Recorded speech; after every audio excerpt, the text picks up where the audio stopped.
বিরতিহীন 1 ঘন্টার সংবাদ দুপুরে আপনাদের সবাইকে আমন্ত্রণ জানাচ্ছি। আমি ফারহানা লোপা এবং জাহিদুল বাসার। শুরুতে জানিয়ে দেব প্রধান খবর। কারাগারে লেখক মুশতাকের মৃত্যুর প্রতিবাদে স্বরাষ্ট্র মন্ত্রণালয়ের সামনে অবস্থান বিক্ষোভ, ডিজিটাল নিরাপত্তা আইন বাতিল দাবি।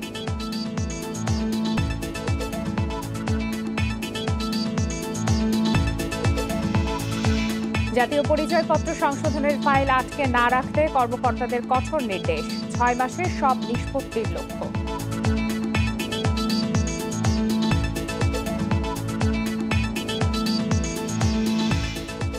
বিমা খাতে দুর্নীতির কারণে ক্ষতিগ্রস্তদের বঞ্চনা ঠেকাতে সচেতন হওয়ার আহ্বান প্রধানমন্ত্রী, স্বাস্থ্য বিমা চালুর তাগিদ।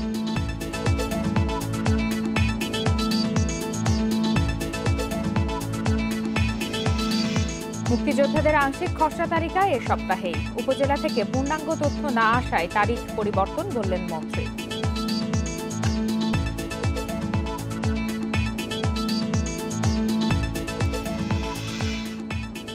এবং রাজধানীতে পথচারীদের বেপরোয়া রাস্তা পারাপার, মানা হচ্ছে না নিয়ম, অস্তিত্ব নেই ৮০ ভাগ জেব্রা ক্রসিং।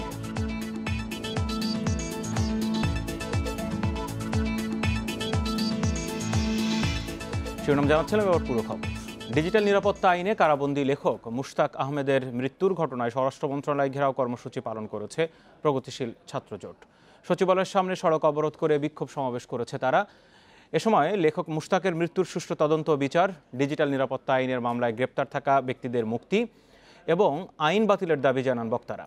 এর আগে বেলা 12টার দিকে ঢাকা বিশ্ববিদ্যালয় টিএসসি থেকে শুরু হয় মিছিল। এতে অংশ নেয় 9টি বাম ছাত্র সংগঠনের নেতাকর্মীরা। হাইকোর্ট মোড়ে প্রথমে পুলিশ তাদের বাধা দেওয়ার চেষ্টা করলেও সামনে এগিয়ে যায় মিছিল। পরে বিদ্যুৎ ভবনের সামনে সচিবালয়ের কাছাকাছি এলাকায় গিয়ে সড়কে অবস্থান নেয় তারা। এ সময় আশপাশের সড়কে বন্ধ হয়ে যায় যান চলাচল, সৃষ্টি হয় তীব্র যানজট। এর আগে সকাল থেকে এই কর্মসূচি ঘিরে সচিবালয়ের চারপাশে বাড়ানো হয় পুলিশের উপস্থিতি। ডিজিটাল নিরাপত্তা আইনের মামলায় 9 মাস ধরে কারাগারে ছিলেন মুশতাক আহমেদ। বেশ কয়েকবার জামিন আবেদন করলেও তা নাকচ করা হয়। পরে বৃহস্পতিবার সন্ধ্যায় মারা যান মুশতাক।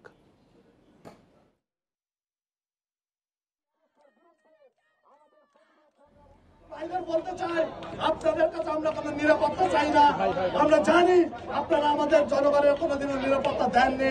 আমরা তো আসলে ঘেরাও করতে এসেছি, স্বরাষ্ট্র মন্ত্রণালয়ে আমাদের দাবি জানাতে এসেছি। তাহলে একটা ন্যায় সংহত আন্দোলনে যে পুলিশ বাধা প্রদান করেছে, সেটাই তো একটা অন্যায্য কাজ। জাতীয় পরিচয়পত্র বা এনআইডি সংশোধনের ফাইল আটকে রাখা যাবে না, এমন কঠোর নির্দেশ দেওয়া হয়েছে কর্মকর্তাদের।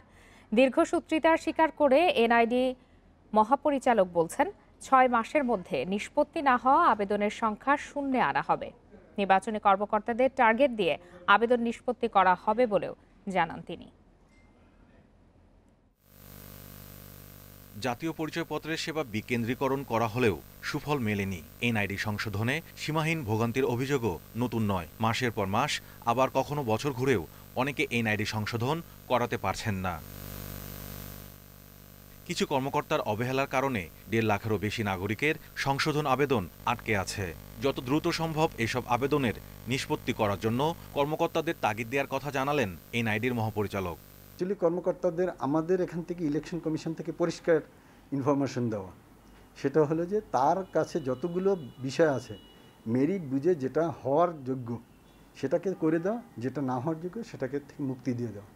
কারণ হচ্ছে এটা পেন্ডিং থাকলে তার কাছে একটা মনে হয় যে আজ হবে কাল হবে, সেও কাজ ছেড়ে প্রতিদিনই ওখানে চলে আসে বা একটা তার ভোগান্তি বেড়ে যায়।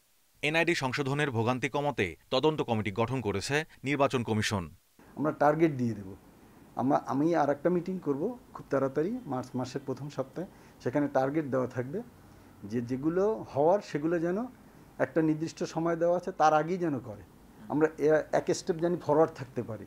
আমাদের জুনের মধ্যে আমরা পেন্ডিং কাজকে 0-তে নামিয়ে আনার জন্য টার্গেট করেছি। বাংলাদেশে 2008 সাল থেকে জাতীয় পরিচয়পত্র দেয়া হচ্ছে। বর্তমানে প্রায় 11 কোটি মানুষের কাছে জাতীয় পরিচয়পত্র রয়েছে। Mahmudul Hasan, independent News, Dhaka. বিমা খাতে দুর্নীতির কারণে প্রকৃত ক্ষতিগ্রস্তরা যাতে বঞ্চিত না হয় সেজন্য সংশ্লিষ্টদের সচেতন হওয়ার আহ্বান জানিয়েছেন প্রধানমন্ত্রী শেখ হাসিনা। করোনা মহামারীর পরেও বিমা নিয়ে মানুষ সচেতন নয় উল্লেখ করে দ্রুত স্বাস্থ্য বিমা চালুর তাগিদ দিয়েছেন প্রধানমন্ত্রী। বের হয়ে যোগ দিলেন চাকুরিতে। 1959 সালের 1 মার্চ কারামুক্ত হয়ে আলফা ইন্স্যুরেন্স কোম্পানির আঞ্চলিক প্রধান হিসেবে কাজ শুরু করেন বঙ্গবন্ধু শেখ মুজিবুর রহমান। 2020 সাল থেকে সেই দিনটিকেই জাতীয় বীমা দিবস হিসেবে পালন করছে সরকার। মুজিববর্ষের অঙ্গীকার বীমা হোক সবার, এ প্রতিপাদ্য নিয়ে এবছর পালিত হচ্ছে বীমা দিবস। বঙ্গবন্ধু আন্তর্জাতিক সম্মেলন কেন্দ্রে আয়োজিত অনুষ্ঠানে গণভবন থেকে ভার্চুয়াল মাধ্যমে যুক্ত হন প্রধানমন্ত্রী শেখ হাসিনা। প্রধানমন্ত্রীর পক্ষে বঙ্গবন্ধু সুরক্ষা বীমা ও বঙ্গবন্ধু শিক্ষা বীমা প্রদান করেন অর্থমন্ত্রী। সারা দেশে 50,000 শিক্ষার্থী পাবে বঙ্গবন্ধু শিক্ষা বীমা সুবিধা। এছাড়া বীমা খাতে অবদানের জন্য দেয়া হয় সম্মাননা। বীমা খাতে বঙ্গবন্ধুর পেশা জীবনের স্মৃতিচারণ ও অবদান তুলে ধরেন প্রধানমন্ত্রী। বীমা সম্পর্কে মানুষকে সচেতন করা এবং এই কোম্পানির কাজে তিনি ঢাকার বাইরে যাওয়ার একটা সুযোগ পেতেন, যে সুযোগে তিনি ধীরে ধীরে আমাদের যেমন সংগঠনের কাজ করা অথবা মানুষকে উদ্বুদ্ধ করা এবং এই বীমা শিল্পে আমাদের দলের বহু লোককে তিনি কাজ করার সুযোগ দিয়েছিলেন। অনাকাঙ্ক্ষিত পরিস্থিতি মোকাবিলায় সহায়ক হিসেবে স্বাস্থ্য বীমা, শিক্ষা বীমা সহ বীমার পরিধি বাড়ানোর তাগিদ দেন প্রধানমন্ত্রী। গ্রাহকরা বীমা ক্ষেত্রে প্রিমিয়ামটা যাতে সঠিকভাবে দেন সেটাও যেমন প্রয়োজন, আবার বীমার টাকাও যেন সঠিকভাবে পান সে বিষয়ে যত্নবান হওয়া একান্তভাবে প্রয়োজন। যে কোনো দুঃসময়ে বীমা থাকাটা যে অনেক সুবিধা মানুষ পায় এ ব্যাপারে মানুষকে আরও সচেতন করা দরকার। বীমা খাতে দুর্নীতি প্রতিরোধে সতর্ক থাকার আহ্বান জানান সরকার প্রধান। আর্টিফিশিয়ালি কিছু ক্ষতি করে, ধরুন কোথাও একটু আগুন লাগালো বা কোথাও একটা ঘটনা ঘটালো করে একটা মোটা অঙ্কের বীমার প্রিমিয়াম থেকে টাকা চায়, কিন্তু আসলে মূলত যদি খোঁজ করে দেখা যায় যে পরিমাণ অর্থ সে দাবি করছে সেই পরিমাণ খরচ হয়নি। কিন্তু যারা পরীক্ষা করতে যাবে তাদেরকেও আপনাদের ভালোভাবে শিক্ষা দিতে হবে যে তারা যেন আবার অন্য কোনোভাবে ওই অল্প ক্ষতিকেই বড় ক্ষতি হিসেবে না দেখায়। টিকা নিলেও স্বাস্থ্যবিধি মেনে চলার আহ্বান জানিয়ে শেখ হাসিনা বলেন, উন্নয়নশীল দেশের অর্জনের ধারাবাহিকতা বজায় রেখে দেশ এগিয়ে যাবে। অর্থ মন্ত্রণালয়ের অনিমেষ কর, ইন্ডিপেন্ডেন্ট নিউজ, ঢাকা। সম্মতি প্রদান করছে। গেল 50 বছরে অর্থনীতির বিভিন্ন সূচকে বেশ অগ্রগতি থাকলেও এখনো অনেক পিছিয়ে আছে দেশের বীমা খাত।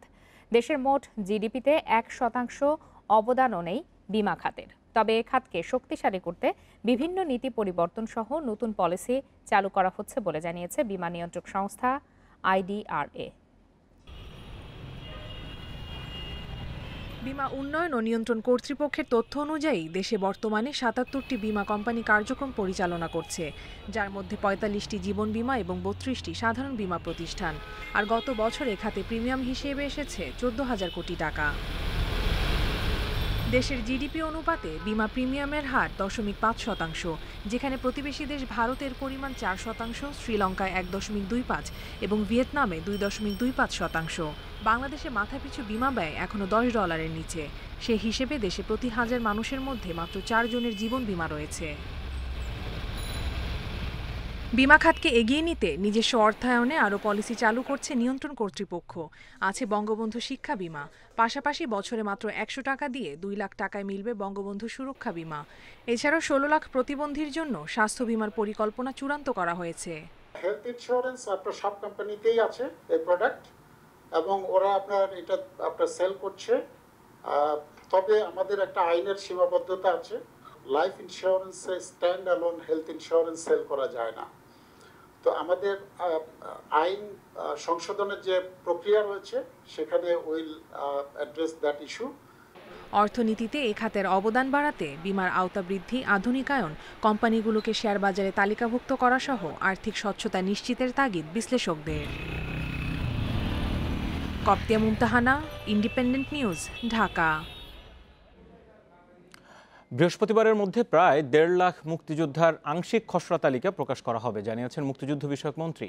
উপজেলাগুলো থেকে পূর্ণাঙ্গ তথ্য না আসায় তালিকা প্রকাশের তারিখ বারবার পরিবর্তন হচ্ছে বলেও জানান। সব তথ্য পাওয়ার পর মুক্তিযোদ্ধার মোট সংখ্যা 1,80,000-এর বেশি হবে না জানালেন আকমা মোজাম্মেল হক। বারবার তারিখ ঘোষণা করেও মুক্তিযোদ্ধাদের খসড়া তালিকা প্রকাশ করতে পারছে না মুক্তিযুদ্ধ বিষয়ক মন্ত্রণালয়। গত 25 ফেব্রুয়ারি তালিকা প্রকাশের কথা থাকলেও তা হয়নি। মুক্তিযোদ্ধাদের পূর্ণাঙ্গ ও চূড়ান্ত তালিকা প্রকাশের কথা রয়েছে স্বাধীনতার সুবর্ণ জয়ন্তীতে। স্বাধীনতার পর গত ৪৯ বছরে মুক্তিযোদ্ধাদের তালিকা হালনাগাদ হয়েছে মোট ৬ বার। সেই সাথে মুক্তিযোদ্ধাদের বয়স ও মানদণ্ড পাল্টেছে ১১ বার। মুক্তিযুদ্ধ বিষয়ক মন্ত্রী আকম মোজাম্মেল হক জানালেন, সব উপজেলা থেকেই যাচাই বাছাই করা প্রতিবেদন না পাওয়ায় খসড়া তালিকা সময়মতো প্রকাশ করা যাচ্ছে না। এবার তাই সিদ্ধান্ত হয়েছে খসড়া তালিকা ধাপে ধাপে প্রকাশ করার। যে অবস্থায় আমরা যে পর্যন্ত পেয়েছি এই পর্যন্তই, আগামী এই সপ্তাহের মধ্যে আমরা অবশ্যই সেটা প্রকাশ করব। 15 দিনের সময় দিয়ে যদি কারো কোনো ভুল ত্রুটি থাকে, নামের বানান ভুল থাকে, 26শে মার্চ আমরা ফাইনাল খসড়া প্রকাশ করে ফেলব। মন্ত্রী জানান, আগামী বৃহস্পতিবারের মধ্যে 1.5 লাখ মুক্তিযোদ্ধার খসড়া তালিকা প্রকাশ করা হবে। মাঠ পর্যায়ের তথ্য পেলে প্রকাশ হবে বাকি তালিকা। আমাদের কাছে তো যাচাই বাছাই গেছিল মাত্র 30,000, 36,000-এর মতো গেছিল। আরগুলো তো আমাদের কাছে আছেই, 1.5 লক্ষ তো হবেই। পুরনো তালিকার বাইরে যাবে বলে মনে হচ্ছে না। 2020 সালের সরকারের সবশেষ তালিকা অনুসারে মুক্তিযোদ্ধার সংখ্যা 2,03,056 জন। তবে যাচাই বাছাই প্রক্রিয়া শেষ হবার পরেই জানা যাবে মুক্তিযুদ্ধে অংশগ্রহণ করা বীর সেনানীদের প্রকৃত সংখ্যা। সুলতানা জাহান মিতু, ইন্ডিপেন্ডেন্ট নিউজ, ঢাকা। শুরু হলো স্বাধীনতার মাস। মার্চেই পাকিস্তানি হানাদার বাহিনীর বিরুদ্ধে প্রতিরোধ গড়ে তোলে বাঙালি। 7 মার্চ স্বাধীনতার ডাক দেন বঙ্গবন্ধু। 25শে মার্চ গণহত্যার প্রেক্ষাপটে 26শে মার্চ স্বাধীনতার ঘোষণা দেন তিনি। এদিকে এবার স্বাধীনতার 50 বছর উদযাপনের মূল আনুষ্ঠানিকতা শুরু হবে 26শে মার্চ। 70-এর নির্বাচনে শেখ মুজিবুর রহমানের নেতৃত্বে নিরঙ্কুশ সংখ্যাগরিষ্ঠতা পায় আওয়ামী লীগ। 71-এর 1 মার্চ বঙ্গবন্ধুর হাতে ক্ষমতা না দেওয়ার ষড়যন্ত্রের অংশ হিসেবে জাতীয় পরিষদের অধিবেশন স্থগিত করেন ইয়াহিয়া। মুহূর্তে গর্জে ওঠে পুরো দেশ। স্লোগান ওঠে, বীর বাঙালি অস্ত্র ধরো, বাংলাদেশ স্বাধীন করো। আমরা পল্টন ময়দানে সমবেত হলাম। তারপর একটু পরে মিছিল করে আমরা পূর্বানী হোটেলে গেলাম। বঙ্গবন্ধু ভেতরে ছিলেন, বেরিয়ে আসলেন, এসে ওই রাস্তার ওখানে দাঁড়িয়ে উনি বক্তৃতা দিলেন যে কোনো অবস্থাতে ইয়াহিয়া খানের এই ঘোষণা গ্রহণযোগ্য নয়। সেই 1 মার্চ যেদিন বঙ্গবন্ধু কার্যত সিদ্ধান্ত নেন এদেশের মুক্তির সংগ্রামটাকে নতুন পর্যায়ে উন্নীত করার। এই ঘটনার প্রতিবাদে 2রা মার্চ ঢাকায় এবং 3রা মার্চ সারা দেশে পালন করা হয় হরতাল। পল্টন ময়দানে অসহযোগ আন্দোলনের ডাক দেন বঙ্গবন্ধু। 7 মার্চ সোহরাওয়ার্দী উদ্যানে আসে ঐতিহাসিক ঘোষণা, এবারে সংগ্রাম আমাদের মুক্তির সংগ্রাম। এর জবাব 25শে মার্চ নিরস্ত্র বাঙালির ওপর বর্বর গণহত্যা চালিয়ে দেয় পাকিস্তানি জান্তারা। শুরু হয় অপারেশন সার্চলাইট। এর প্রেক্ষাপটে 26শে মার্চ প্রথম প্রহরে ইপিআরের ওয়্যারলেসে স্বাধীনতার ঘোষণা দেন শেখ মুজিব। সে রাতেই তাকে গ্রেপ্তার করে সেনারা। শুরু হয় মুক্তিযুদ্ধ। 9 মাস রক্তক্ষয়ী যুদ্ধ শেষে আসে স্বাধীনতা। এবছর স্বাধীনতার সুবর্ণ জয়ন্তী উদযাপন করবে বাংলাদেশ। এর মূল আনুষ্ঠানিকতা শুরু হবে 26শে মার্চে। করোনার কারণে জাতীয় প্যারেড গ্রাউন্ড বা সংসদ ভবন চত্বরে অনুষ্ঠান করার কথা ভাবছে সরকার। দুইভাবেই আমরা প্রস্তুতি নিয়ে রেখেছি। যদি খোলা জায়গায় করা যায়, প্রকাশ্যভাবে করা যায়, তাহলে একভাবে আমরা কর্মসূচি সাজাবো। যদি কোনো কারণে অবস্থার উন্নতি না হয়, অবনতি হয় বা এমনি ধরনের থাকে, না করার মতো যদি পরিবেশ থাকে, তাহলে কিভাবে আমরা মিডিয়ার মাধ্যমে, অন্যান্য মাধ্যমে সেগুলো প্রচার করব, সেটারও আমরা প্রস্তুতি নিয়ে রাখছি আর কি। স্বাধীনতার সুবর্ণ জয়ন্তী অনুষ্ঠানে ভারতের প্রধানমন্ত্রী নরেন্দ্র মোদী সহ যোগ দেবেন দেশ বিদেশের বিশিষ্ট অতিথিরা। অনিমেষ কর, ইন্ডিপেন্ডেন্ট নিউজ, ঢাকা। স্বাধীনতার মাসের প্রথম প্রহরে আলোর মিছিল করেছে আওয়ামী স্বেচ্ছাসেবক লীগ। রোববার রাত 12টা 1 মিনিটে সংগঠনটির পক্ষে রাজধানীর ধানমন্ডির 32 নম্বরে এই মিছিল করা হয়। 32 নম্বরের প্রবেশ পথ থেকে শুরু করে বঙ্গবন্ধুর প্রতিকৃতি পর্যন্ত ছিল নেতাকর্মীদের ভিড়। পরে বঙ্গবন্ধুর প্রতিকৃতিতে শ্রদ্ধা নিবেদন করেন সংগঠনটির নেতারা। এ সময় মুক্তিযুদ্ধের শহীদদের স্মরণে 1 মিনিট নীরবতা পালন করা হয়। আনুষ্ঠানিকতা শেষে নেতারা জানান, স্বাধীনতার মাসে নানা কর্মসূচির মাধ্যমে নতুন প্রজন্মের কাছে মুক্তিযুদ্ধের ইতিহাস তুলে ধরা হবে। ধানমন্ডির 27 নম্বর সড়ক শেখ মুজিবুর রহমানকে স্মরণ করে আজকে তার প্রতিকৃতিতে পুষ্পার্ঘ অর্পণের মাধ্যমে আলোর মিছিলের মাধ্যমে সকল শহীদদেরকে আজকে আমরা এখানে স্মরণ করছি। মার্চ মাসব্যাপী আমরা স্বাধীনতার মূল্যবোধ, স্বাধীনতার চেতনা, স্বাধীনতার ইতিহাস নতুন প্রজন্মের কাছে তুলে ধরে আমরা আমাদের কর্মসূচি অব্যাহত রাখব। রাজধানীতে সড়ক পারাপারে বেপরোয়া 10% পথচারী, 45% নির্ধারিত স্থান ব্যবহার করেন না। জেব্রা ক্রসিংয়ে অনীহা 65%। এসব তথ্য দিচ্ছে বুয়েটের গবেষণা। এই সমস্যার জন্য সিটি কর্পোরেশনের সঙ্গে সমন্বয়হীনতার কথা বলছে ট্রাফিক বিভাগ।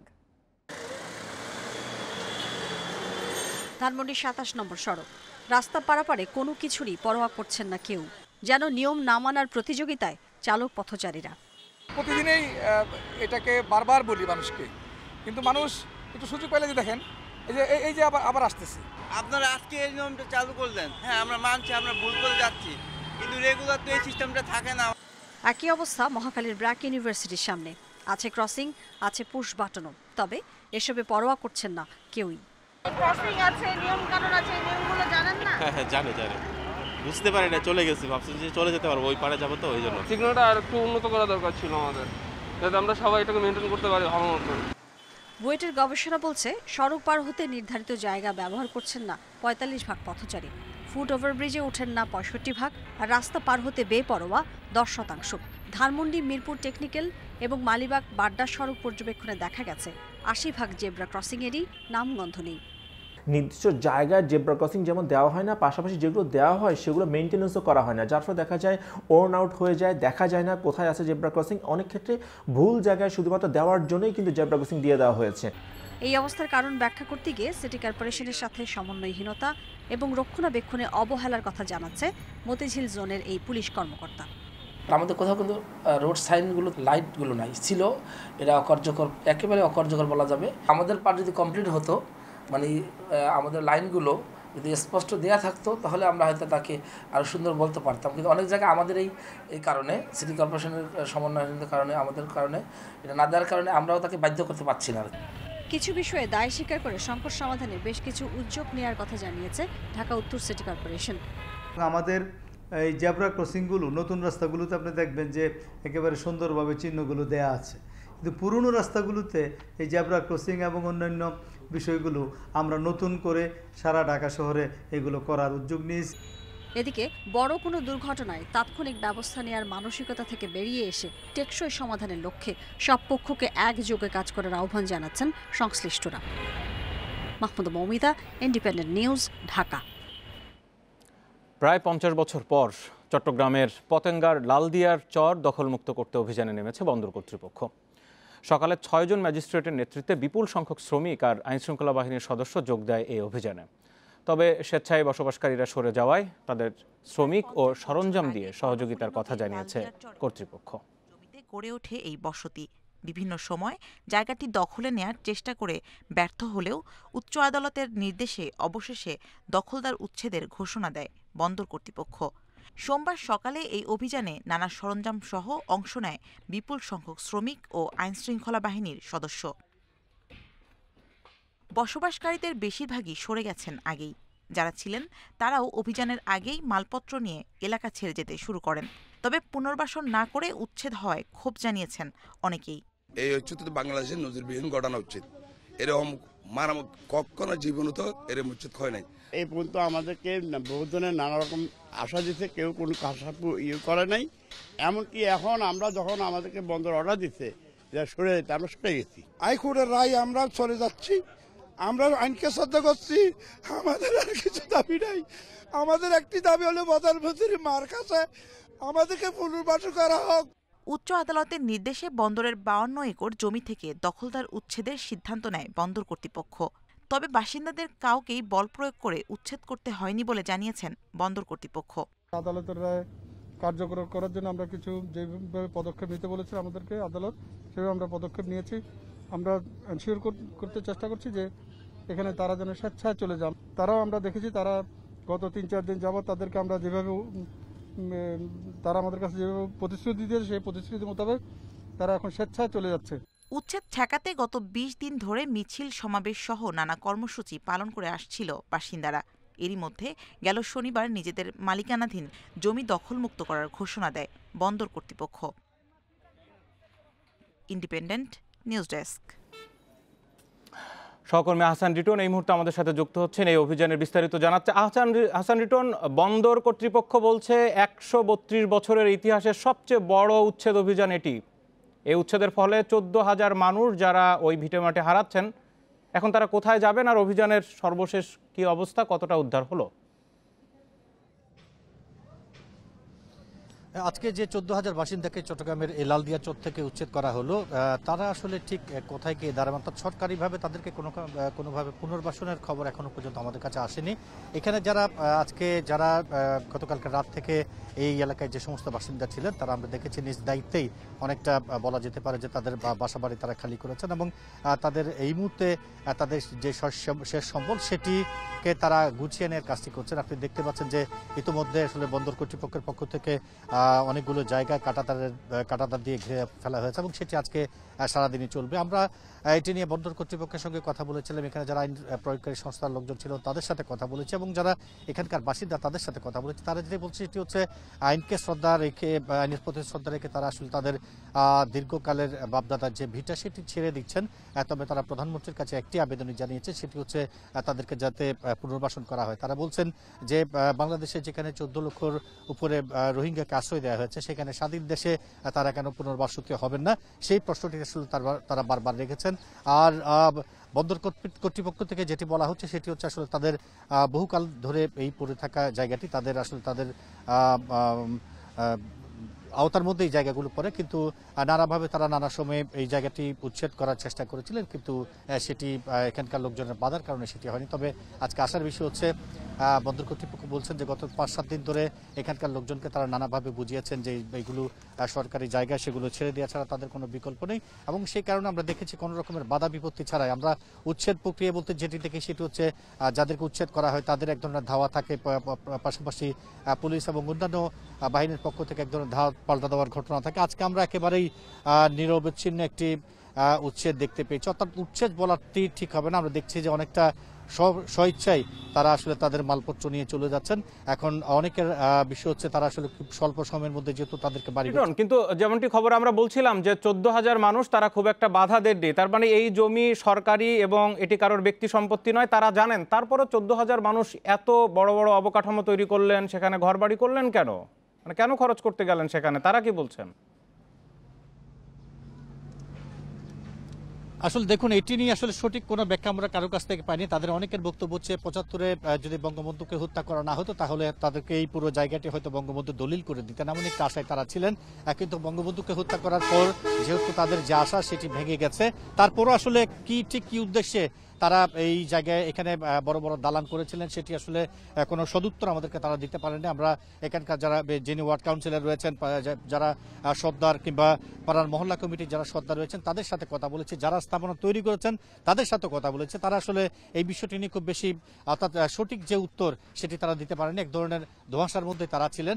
তবে আজকে আমরা যেটি দেখেছি সেটি হচ্ছে তারা আসলে এটি মানতে তারা তাদের প্রত্যক্ষ কিংবা পরোক্ষভাবে তারা মেনে নিয়েছেন যেটি আসলে সরকারি সম্পত্তি এবং এটি ছেড়ে দেওয়া ছাড়া তাদের কাছে কোনো গত্যন্তর নাই, সেই কারণেই তারা জায়গা ছেড়ে দিচ্ছেন। তবে তাদের শেষ পর্যন্ত আবেদন হচ্ছে প্রধানমন্ত্রী তাদেরকে যেন কোনো জায়গায় পুনর্বাসন করেন, পুনর্বাসন করলে তারা আসলে তাদের যে দুর্গতি সেটি অনেকটা কমবে বলে তারা মনে করছেন।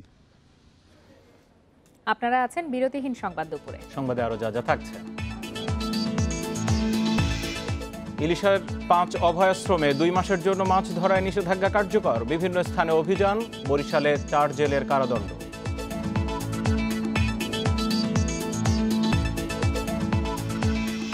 সম্ভাবনা থাকলেও শঙ্করায়নের হুমকির মুখে ব্ল্যাক বেঙ্গল ছাগলের অস্তিত্ব, উৎপাদন বাড়াতে নানা পরিকল্পনা।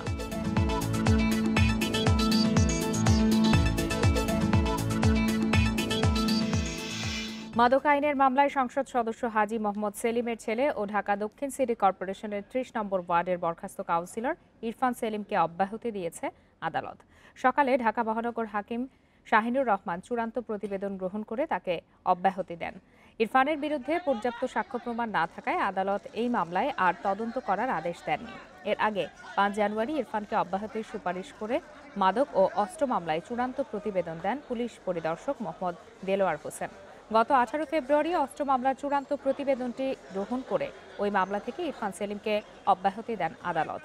2020 সালের 25 অক্টোবর নৌবাহিনীর এক কর্মকর্তাকে মারধরের ঘটনার দায়ে অভিযুক্ত হন ইরফান। এরপর তার বাসায় অভিযান চালিয়ে অস্ত্র ও মাদক উদ্ধার করে র্যাবের ভ্রাম্যমাণ আদালত।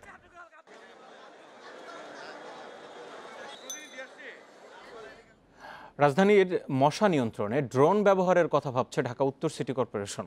দেশের তৈরি এই ড্রোন প্রতি মিনিটে 5 লিটার মশার ওষুধ ছিটাতে সক্ষম। এরই মধ্যে বনানীতে পরীক্ষামূলক কার্যক্রম চালানো হয়েছে। মেয়র আতিকুল ইসলাম জানান, যেসব খাল ও লেকে মশক কর্মী দিয়ে ওষুধ ছিটানো সম্ভব নয়, সেখানে ড্রোন ব্যবহার করা হবে। রাজধানীর বনানী লেকে উঠছে ড্রোন, ধ্বংস করা হচ্ছে মশার প্রজনন স্থল। নগরবাসীকে মশার কামড় থেকে বাঁচাতে ডিএনসিসির এ উদ্যোগ।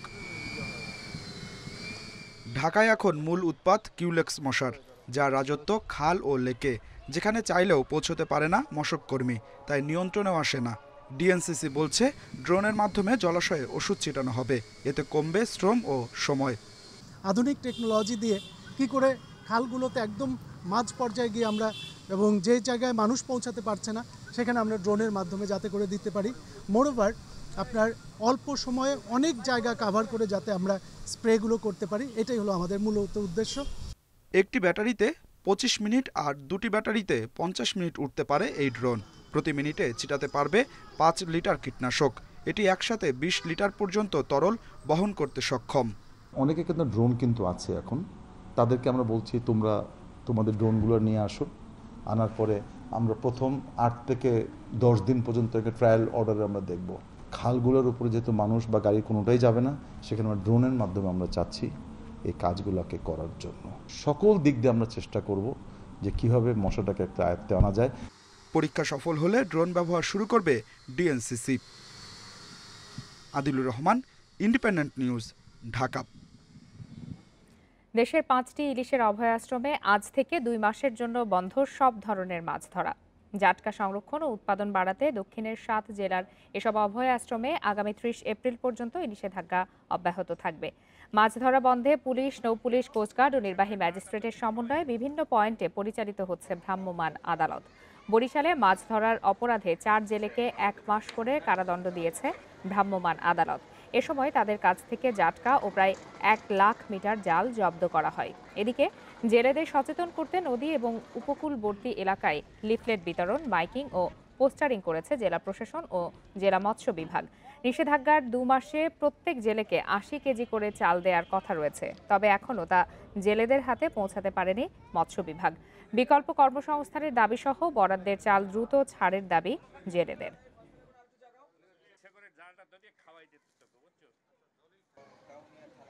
আমরা সকাল থেকে আজকে অভিযানে ছিলাম, সেই অভিযানের সাপেক্ষে আমরা 4 জনকে ধরতে পেরেছি। সাথে ছিল তাদের কারেন্ট জাল এবং কালাবদ্ধ নদীতে সেই জায়গাটা ছিল এবং তাদেরকে প্রত্যেকে 1 মাস করে বিনাশ্রম কারাদণ্ড দেওয়া হয়েছে। ইতিমধ্যেই চালের বরাদ্দ পেয়েছি আমরা ফেব্রুয়ারি মার্চ মাসে, এবং 4 মাসে চাল প্রদান করা হবে।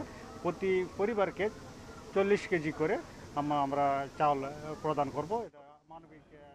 এ বিষয়ে আরো জানাতে বরিশাল থেকে এই মুহূর্তে আমাদের সাথে যোগ দিয়েছেন সহকর্মী মুরাদ আহমেদ। মুরাদ, আজ থেকে তো 2 মাসের নিষেধাজ্ঞা কার্যকর হয়েছে এবং আমরা খবরে জানিয়েছি যে বরিশালে মাছ ধরার অপরাধে 4 জেলেকে 1 মাসের কারাদণ্ড দেওয়া হয়েছে। সেখানে কি পর্যাপ্ত প্রচার চালানো হয়নি এ বিষয়ে? না হলে কেন জেলেরা আজ নিষেধাজ্ঞার প্রথম দিনেই মাছ ধরতে গেলেন?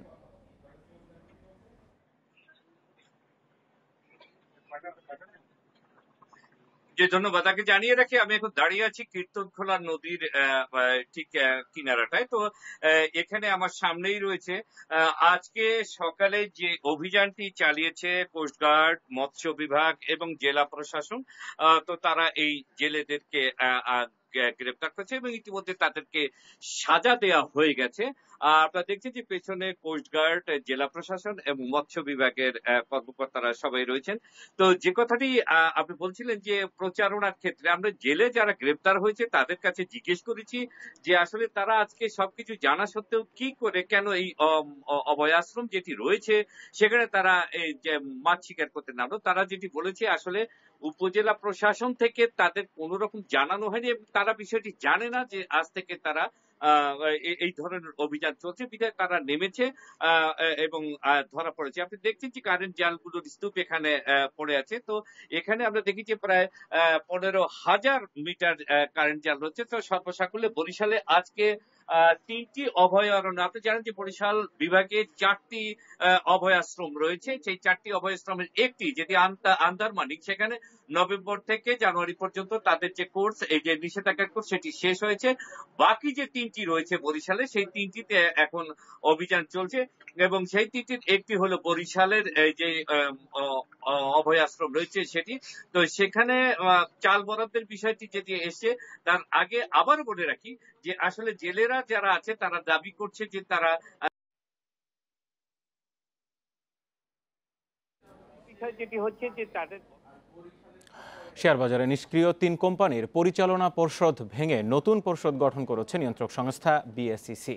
এগুলো হলো বন্ধ হয়ে যাওয়া ইউনাইটেড এয়ার, ফ্যামিলি টেক্স এবং জেড শ্রেণীভুক্ত সি&ডি টেক্সটাইল। বিনিয়োগকারীদের স্বার্থ রক্ষার পাশাপাশি আর্থিক অবস্থার উন্নয়নে কাজ করবেন এসব কোম্পানির স্বতন্ত্র পরিচালকরা। প্রায় 5 বছর বন্ধ থাকা ইউনাইটেড এয়ারকে আবারও চালুর উদ্যোগ নিল বিএসইসি। প্রতিষ্ঠানটির উদ্যোক্তা ও বর্তমান পরিচালকদের বাদ দিয়ে পুনর্গঠন করা হয়েছে পরিচালনা পর্ষদ। দায়িত্ব দেওয়া হয়েছে নতুন 7 পরিচালককে। এর ফলে কোম্পানিটি সচল হওয়ার পাশাপাশি বিনিয়োগকারীরা ক্ষতির হাত থেকে রক্ষা পাবে বলে আশা করা হচ্ছে। ইউনাইটেড এয়ার ছাড়া বস্ত্র খাতের 2 প্রতিষ্ঠান সি&ডি টেক্সটাইল এবং ফ্যামিলি টেক্সের পরিচালনা পর্ষদও পুনর্গঠন করা হয়েছে। কোম্পানিগুলোর কার্যক্রম ধারাবাহিকভাবে খারাপ হয় এবং বিনিয়োগকারীদের কোনো লভ্যাংশ না দেয় এই সিদ্ধান্ত নিয়েছে নিয়ন্ত্রক সংস্থা। তারা এই প্রতিষ্ঠানসমূহে সংযুক্ত হয়ে প্রতিষ্ঠানগুলোর মৌলিক কতগুলো বিষয়ে সার্বিক সহায়তা করবেন বলে আমরা আশা করি। একটি হচ্ছে যে এটির ব্যবস্থাপনার উন্নয়নে সার্বিক ভূমিকা রাখবেন। তাদের অন্যতম প্রধান একটি ফেলিয়ার হচ্ছে যে তাদের কাছে যথাযথ ব্যবস্থাপনা কর্তৃপক্ষ থাকে না। বিনিয়োগকারীদের স্বার্থ রক্ষাই নতুন পর্ষদের প্রধান লক্ষ্য হবে বলে জানালেন নতুন দায়িত্বপ্রাপ্তরা। পাশাপাশি কোম্পানিগুলোকে লাভজনক অবস্থানে নিতেও কাজ করবেন তারা। হাজার হাজার শেয়ার হোল্ডারদের যে আশা, এই আশাটা যেন আমরা কিছু হলো পূরণ করতে পারি। কারণ বাংলাদেশের একটা বড় এয়ারলাইন্স ছিল ইউনাইটেড এয়ারওয়েজ, এবং একটা এয়ারওয়েজ এরকমভাবে বন্ধ হয়ে যাওয়াটাও কিন্তু একটা ভালো বিষয় নয়। আমি আশা করি এটা যদি পুনরুদ্ধার করা যায় তবে অবশ্যই একটা ভালো উদাহরণ সৃষ্টি হবে। নতুন স্বতন্ত্র পরিচালক নিয়োগের পাশাপাশি বর্তমান পরিচালকদের কোম্পানির সব ধরনের কার্যক্রমে নিষিদ্ধ করা হয়েছে। এছাড়া কোম্পানিগুলোর উদ্যোক্তা পরিচালকদের সব শেয়ার অনির্দিষ্টকালের জন্য আটকে রাখার বা ব্লক করার নির্দেশ দিয়েছে বিএসইসি। ইফাতারা, independent news. ভালো সম্ভাবনা থাকা সত্ত্বেও অন্য জাতের সংকরায়নে হুমকিতে ব্ল্যাক বেঙ্গল ছাগল। বিশেষজ্ঞরা বলছেন এই জাতের সঠিক সম্প্রসারণ গ্রামীণ অর্থনীতিতে গুরুত্বপূর্ণ ভূমিকা রাখতে পারে। ব্ল্যাক বেঙ্গল ছাগলের জাত উন্নয়নে নানা উদ্যোগের কথা জানিয়েছে প্রাণী সম্পদ অধিদপ্তর। বিশ্বে ছাগলের জাতের মধ্যে অন্যতম বাংলাদেশে ব্ল্যাক বেঙ্গল। অধিক বাচ্চা উৎপাদনের সক্ষমতার পাশাপাশি সুস্বাদু মাংসের জন্যও জনপ্রিয়। দেশের আবহাওয়া ব্ল্যাক বেঙ্গল উৎপাদন উপযোগী হলেও বাণিজ্যিকভাবে তেমন প্রসার হয়নি। ব্ল্যাক বেঙ্গলের বংশবৃদ্ধির জন্য দেশে পাঠা ছাগলের স্বল্পতা, তাই খামারিরা অন্য জাতের সংকরায়নের সুযোগ নেওয়ায় এর সংখ্যা বাড়েনি। গবেষকরা বলছেন এ জাতের ছাগলের রোগ প্রতিরোধ ক্ষমতা বেশি, উন্নত মানের হওয়ায় চামড়াও বিশ্বে প্রসিদ্ধ।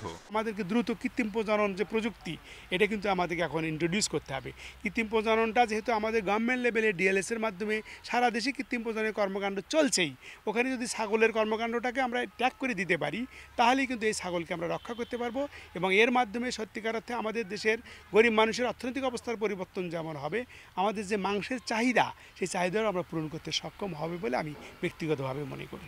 ব্ল্যাক বেঙ্গল জাতের ছাগল উৎপাদন বাড়াতে নানা পরিকল্পনা নিয়েছে প্রাণী সম্পদ অধিদপ্তর। খামারিদের মাঝে বিতরণ করা হচ্ছে উৎপাদিত উন্নত জাতের পাঠা। আসল জাত ব্ল্যাক বেঙ্গলের পাঠা স্বল্পতার হেতু এই জাতের সংরক্ষণে বাধা সৃষ্টি হচ্ছে। সেক্ষেত্রে আমাদের বর্তমান সরকার যে কার্যক্রম করছে, সরকারি খামারগুলিকে স্ট্রেন্থেন করছে এবং কার্যক্রম জোরদারের মাধ্যমে পাঠা উৎপাদন বৃদ্ধি করছে এবং পাঠা যদি সঠিকভাবে আমরা খামারিদের মাঝে পাঠা দিতে পারি এবং সেই পাঠা দিয়ে গ্রামীণ পর্যায়ে মানুষের প্রাকৃতিক পদসেবা চালু আছে, সেটাকে যদি আরও জোরদার করতে পারি তাহলে ব্ল্যাক বেঙ্গল যাতে সংরক্ষিত হবে। প্রাণী সম্পদ অধিদপ্তরের তথ্য মতে সারা দেশে ছাগল 2,80,00,000, এর 60% ব্ল্যাক বেঙ্গল জাতের। Shahid Ahmed, independent News, Dhaka. আপনারা আছেন বিরতিহীন সংবাদ দুপুরে। সংবাদে আরো যা যা থাকছে। মিয়ানমারে সূচির বিরুদ্ধে নতুন অভিযোগ গঠন, আবারও রাজপথে গণতন্ত্রকামীরা, রোববারের ঘটনার তীব্র নিন্দা জাতিসংঘের।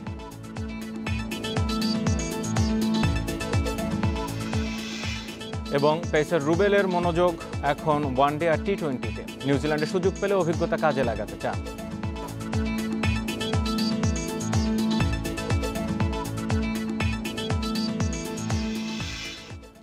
সুনামগঞ্জে সুরমা ও কুশিয়ারার অব্যাহত ভাঙনে বিলীন হয়ে যাচ্ছে বসতবাড়ি, কৃষিজমি, স্কুল, কলেজ সহ বিভিন্ন গুরুত্বপূর্ণ স্থাপনা। এদিকে ঝালকাঠির সুগন্ধা নদীর ভাঙনের তীব্রতা বাড়ায় ঝুঁকির মুখে আন্তজেলা বাস টার্মিনাল আর শহর রক্ষা বাঁধ। ভাঙন রোধে এখন কার্যকর ব্যবস্থা নেওয়ার দাবি এলাকাবাসীর। সুনামগঞ্জে জগন্নাথপুরের রানীগঞ্জ ইউনিয়নে কুশিয়ারার ভাঙন চলছে 2 যুগ ধরে। 8 গ্রামের শিক্ষা প্রতিষ্ঠান, মসজিদ, মন্দির সহ শতাধিক বসতবাড়ি ও কৃষিজমি হারিয়ে নিঃস্ব হয়েছেন অনেকে।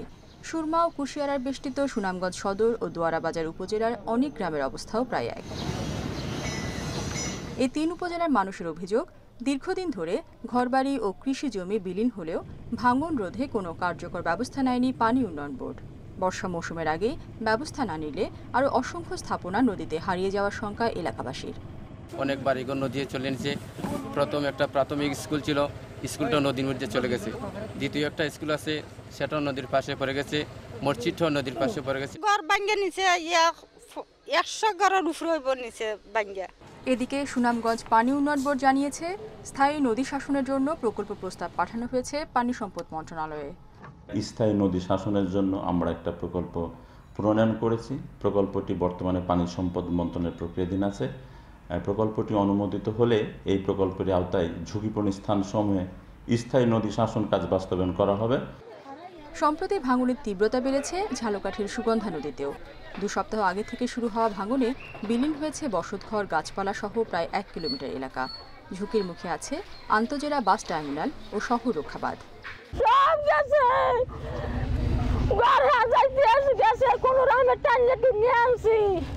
এখন আমরা কি করবো? এই তোমার ভালো হয়েছে, মানে ঘরটা তো এখন পুরো নামিয়ে যাইতেছে। এখন আমরা সবাই আতঙ্কের ভিতরে আছি। নদী ভাঙন রোধে দ্রুত কার্যকর ব্যবস্থা নেওয়ার দাবিতে মানববন্ধন করেছেন এলাকাবাসী। রেশমি নন্দী, ইন্ডিপেন্ডেন্ট নিউজ। মিয়ানমারের ক্ষমতাচ্যুত এনএলডি নেত্রী অং সান সুচির বিরুদ্ধে নতুন অভিযোগ গঠন করেছে দেশটির আদালত। সোমবার ভার্চুয়াল শুনানিতে করোনা ইস্যু মোকাবেলায় ব্যর্থতার অভিযোগে তার বিরুদ্ধে প্রাকৃতিক দুর্যোগ বিষয়ক আইন লঙ্ঘনের অভিযোগ আনা হয়। এদিকে রোববারের রক্তক্ষয়ী সংঘর্ষের পর সোমবার আবারও বিক্ষোভে নেমেছেন গণতন্ত্রপন্থীরা। সেনা অভ্যুত্থানের 1 মাস পার করছে মিয়ানমার। গণতান্ত্রিক সরকারকে উৎখাত করার পর থেকেই ধারাবাহিক আন্দোলন করছে দেশটির মানুষ। তবে ক্রমেই নাগালের বাইরে চলে যাচ্ছে পরিস্থিতি।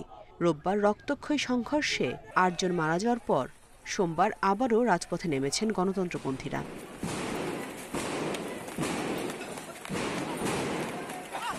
ইয়াঙ্গুন, মান্দালে, দাওয়ি সহ গুরুত্বপূর্ণ বিভিন্ন শহরের রাস্তায় বিক্ষোভ করেন নানা শ্রেণী পেশার মানুষ। তাদের একটাই দাবি, সুচি সহ শীর্ষ নেতাদের মুক্তি দিতে হবে। বিক্ষোভ দমাতে জলকামান ও কাঁদানে গ্যাস ছোড়ে পুলিশ। অবশ্য এরপরও রাজপথ ছাড়তে নারাজ বিক্ষুব্ধরা। এদিকে সুচির বিরুদ্ধে নতুন অভিযোগ গঠন করেছে দেশটির আদালত। করোনা মহামারী মোকাবিলায় ব্যর্থতার অভিযোগ তুলে তার বিরুদ্ধে প্রাকৃতিক দুর্যোগ বিষয়ক আইন লঙ্ঘনের অভিযোগ আনা হয়। এর আগে সুচির বিরুদ্ধে অবৈধভাবে ওয়াকিটকি রেডিও কেনার অভিযোগ আনে আদালত। সোমবার ভার্চুয়াল শুনানিতে অংশ নেন সুচি। 1 ফেব্রুয়ারি সেনাবাহিনীর হাতে আটক হওয়ার পর থেকে জনসম্মুখে দেখা যায়নি তাকে। Nusrat Serin, independent news. এদিকে মিয়ানমারে বিক্ষোভকারীদের শান্তিপূর্ণ আন্দোলনে সামরিক বাহিনীর গুলিতে 18 জন নিহতের ঘটনার তীব্র নিন্দা জানিয়েছে জাতিসংঘ। দেশটির বিরুদ্ধে নতুন করে ব্যবস্থা নেওয়ার ঘোষণা দিয়েছে যুক্তরাষ্ট্র। সাধারণ জনগণের শান্তিপূর্ণ আন্দোলনে বাধা না দিয়ে গ্রেপ্তারকৃতদের অবিলম্বে মুক্তি দেওয়ার আহ্বান জানিয়েছে জাতিসংঘ। সংস্থাটির মানবাধিকার কমিশন জানিয়েছে, মিয়ানমারে গণতন্ত্র ফেরানোর দাবিতে আন্দোলনরতদের উপর সামরিক বাহিনীর হামলা চালানোর বিশ্বাসযোগ্য প্রমাণ তাদের হাতে রয়েছে। ইয়াঙ্গুন, দাবাই, মান্দালয় সহ বেশ কয়েকটি শহরে নিরাপত্তা বাহিনী গ্রেনেড ও আগ্নেয়াস্ত্র ব্যবহার করে বলে জানিয়েছে তারা।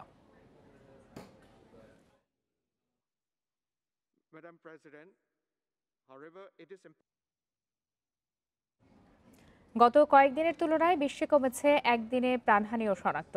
রোববার প্রাণ গেছে ৬,০০০ মানুষের। একদিন আগেও এই সংখ্যা ছিল ৮,০০০-এর বেশি। নতুন রোগী শনাক্ত হয়েছে ৩ লাখ। শনিবার এই সংখ্যা ছিল প্রায় ৪ লাখ।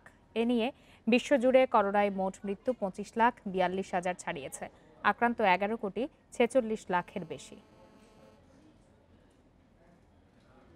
যুক্তরাষ্ট্রে গত ২৪ ঘন্টায় ১২৫০'র বেশি প্রাণহানি হয়েছে। এ নিয়ে দেশটিতে মোট মৃতের সংখ্যা ৫,২৫,০০০ ছাড়ালো। নতুন রোগী শনাক্ত হয়েছে ৪৯,০০০। এদিকে ইউরোপের ইতালি, ফ্রান্স ও স্পেনে বেড়েছে করোনার বিস্তার। সংক্রমণ নিয়ন্ত্রণে রাখতে ইতালির লম্বার্ডিতে সাময়িক লকডাউন জারির সিদ্ধান্ত হয়েছে। এদিকে ফ্রান্স ও জার্মানির সীমান্তে ভ্রমণকারীদের করোনা পরীক্ষা বাধ্যতামূলক করেছে কর্তৃপক্ষ। জার্মানির ডুসেলডর্ফে জারি হয়েছে আংশিক কারফিউ। অন্যদিকে হাঙ্গেরিতে আরোপিত নিষেধাজ্ঞার বিরুদ্ধে বিক্ষোভে নেমেছে সাধারণ মানুষ। সার্বিয়ায় পৌঁছেছে রাশিয়ার তৈরি স্পুতনিক 5-এর ১ লাখ ডোজ। বিস্তার বাড়ায় আরও কঠোর বিধিনিষেধ জারি করেছে স্লোভাকিয়া সরকার। নরওয়েতে একদিনে ২৪৫ জনের দেহে করোনা শনাক্ত হয়েছে। বিস্তার বাড়ায় রাজধানী অজলোতে নিষেধাজ্ঞা জারির সিদ্ধান্ত নিয়েছে দেশটির সরকার। অর্থনীতি সচলে নিষেধাজ্ঞা শিথিলের ঘোষণা দিয়েছেন সাউথ আফ্রিকার president Cyril Ramaphosa. Lutfa Fouzia, Independent News. উইন্ডিজের বিপক্ষে উইকেট শূন্য থেকেছেন রুবেল হোসেন। পারফরম্যান্সের জন্য শেষ ওয়ানডেতে একাদশে সুযোগ পাননি। নিউজিল্যান্ড সফরে একাদশে সুযোগ পেলে অভিজ্ঞতা কাজে লাগাতে চান তিনি। টাইগার পেস ইউনিটের সবচেয়ে সিনিয়র এই ক্রিকেটার জানান, নিউজিল্যান্ডে ভালো করতেই পেসারদের নির্দিষ্ট জায়গায় বল ফেলতে হবে, লাইন লেন্থের সাথে থাকতে হবে গতিও। নিউজিল্যান্ড সফরে বাংলাদেশ দলে ৭ পেসার। কন্ডিশনের ফায়দা নিতে পেস ইউনিটকে কাজে লাগাতে চায় ম্যানেজমেন্ট। তাতে অবশ্য একাদশে কাকে রেখে কাকে নেওয়া হবে, মধু সমস্যায় পড়তে হবে ম্যানেজমেন্টকে। যেহেতু নিউজিল্যান্ড অনেক কঠিন কন্ডিশন, সেখানে বাংলাদেশের লাস্ট সিরিজটা অত ভালো হয়নি, তাদের সঙ্গে আমরা হেরেছি। এবারে সিরিজটা বাংলাদেশের জন্য কতটুকু চ্যালেঞ্জিং হবে? নিউজিল্যান্ডের উইকেটগুলো আপনার স্পোর্টিং উইকেট থাকে, খুব সুন্দর উইকেট থাকে। বলাররা যদি আপনার ভালো জায়গায় বোলিং করতে পারে, ভালো স্পিডে বোলিং করতে পারে, তাহলে আপনার তারা সাফল্য পায়। আদারওয়াইজ আপনার এদিক সেদিক বোলিং করলে তখন আপনার বলারের উপর হ্যামার হয়। আমার কাছে মনে হয় সবাই আমরা যদি ভালো জায়গায় লাইন লেন্থ এবং প্ল্যানিং অনুযায়ী টিমের প্ল্যানিং অনুযায়ী আমরা যদি বোলিং করতে পারি, তাহলে অবশ্যই আমরা বলাররা ভালো সাকসেস হব। উইন্ডিজের বিপক্ষে যে 2টা ম্যাচ খেলেছেন সেখানে আপনি উইকেট পাননি, এখন নিউজিল্যান্ডে যাচ্ছেন, কতটুকু চ্যালেঞ্জিং আপনার জন্য সেখানে গিয়ে আসলে একাদশে থাকা, একাদশ নিশ্চিত করা? ওইখানে আমাদের প্র্যাকটিসের সুযোগ থাকবে অনেক, তো আমি ইনশাল্লাহ প্র্যাকটিসে অনেক এক্সট্রা মনোযোগী হব। প্লাস হচ্ছে আমি যদি সুযোগ পাই ইনশাল্লাহ আমি সেটা কাজে লাগানোর জন্য আপ্রাণ চেষ্টা করব। দলে এখন অনেক পেসার আছে, যে আপনার জুনিয়র যারা আছে, মুস্তাফিজ, সাইফুদ্দিন, শরীফুল হাসান, তারপর হাসান মাহমুদ, অনেক ইয়াং একদম পেসার আছেন। তাদের সঙ্গে এই যে প্রতিযোগিতা করতে হয়, এটাকে আপনি কিভাবে উপভোগ করেন, নাকি এটাকে চ্যালেঞ্জিং মনে হয়? যখনই আপনার কম্পিটিশন থাকে পেস বোলারদের ভিতরে, তখন আপনার আলটিমেটলি পেস বোলারদের তো ভালো হবেই, প্লাস এটা টিমের জন্য ভালো হয়। যখন আপনি দেখবেন না আমি আজকে খারাপ খেলি, আমি আজকে সুযোগ পেলাম, আমি যদি খারাপ খেলি আমার আলটিমেটলি আমার পিছনে আরও 2-3 জন ভালো পেস বোলার থাকে, তো আলটিমেটলি আমার ভালো করতেই হবে। দেন আমার এই পারফরমেন্সটা তখনই টিমের উপর এফেক্ট করবে। তো আমার কাছে মনে হয় চ্যালেঞ্জিং থাকাটা খুবই ভালো। আপাতত টেস্ট পরিকল্পনায় নেই রুবেল। ম্যানেজমেন্টের ভাবনায় শুধুই সাদা বলের ক্রিকেট। রুবেলও ভবিষ্যৎ পরিকল্পনায় পরিবর্তন এনেছেন। আগামী 3 বছর শর্টার ফরম্যাটের ব্যস্ততায় বাস্তবতা মেনে মনোযোগ দিতে চান ওয়ানডে টি20-তে। Saiful Majumder, Independent News. বঙ্গবন্ধু বাংলাদেশ গেমসের মশাল বহন করবেন সাবেক ও বর্তমান 22 অ্যাথলিট। 30 মার্চ বঙ্গবন্ধুর জন্মস্থান গোপালগঞ্জে টুঙ্গিপাড়ায় প্রজ্বলিত হবে গেমসের মশাল। সবশেষ অগ্রগতি নিয়ে আয়োজক কমিটির সভায় এই সিদ্ধান্ত নেওয়া হয়েছে।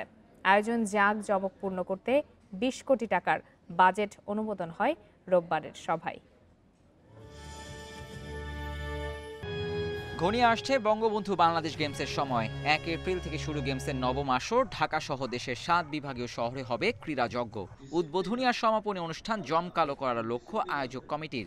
বিশেষ এই আসর উদ্বোধন করবেন প্রধানমন্ত্রী শেখ হাসিনা। সবশেষ অগ্রগতি নিয়ে সভায় আলোচনা হয়েছে গেমসের লোগো, মাস্কট আর থিম সং বিষয়ে। 30 মার্চ গোপালগঞ্জের টুঙ্গিপাড়া থেকে গেমসের মশাল বহন করবেন সাবেক ও বর্তমান 22 ক্রীড়াবিদ। এই মশাল দিয়ে বিভিন্ন দেশের বিভিন্ন বিভাগীয় ভেন্যুতে সহ এই সেন্ট্রালি এখানে আসবে এবং নবম বাংলাদেশ যে বঙ্গবন্ধু নবম বাংলাদেশ গেমসের মশাল তারা ক্যারি করবে। শেষ মুহূর্তে কুয়াকাটার বদলে টঙ্গীতে আর্চারির আয়োজনের সিদ্ধান্ত হয়েছে। ছেলেদের ক্রিকেটের ভেন্যু বদলেছে। কক্সবাজারের পরিবর্তে হবে বরিশালে।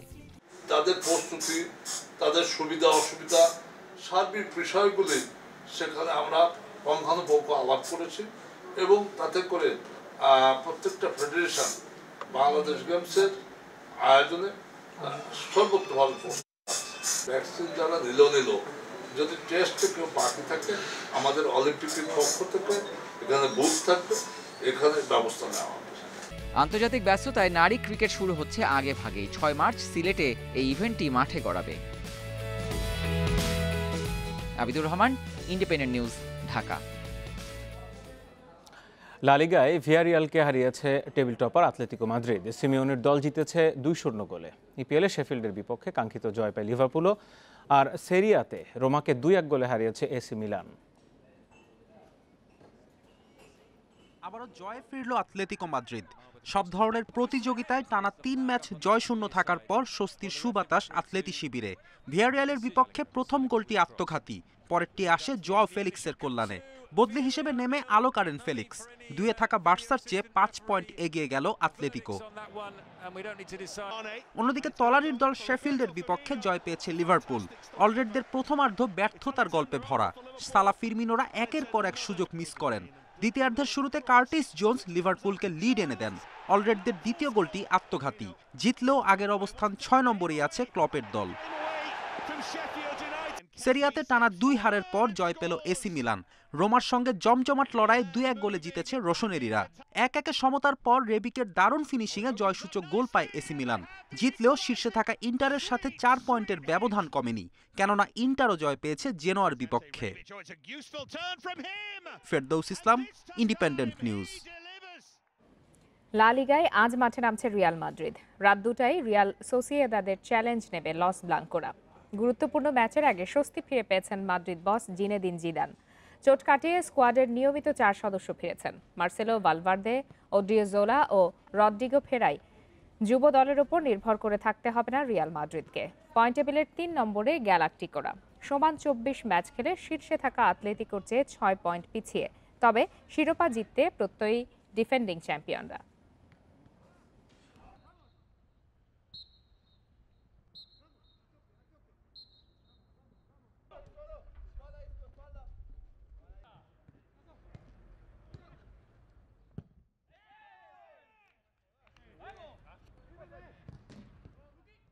Es que es impresionante, macho. লা লিগার শিরোপা স্বপ্ন এখনো হাতছাড়া হয়নি। আমরা লড়াই চালিয়ে যাব। ভালো ফুটবল খেলে সব ম্যাচ জিততে চাই। চলতি লিগে আমাদের 42 পয়েন্টের লড়াই বাকি আছে। Lo que yo quiero, y bueno, te voy a repetir porque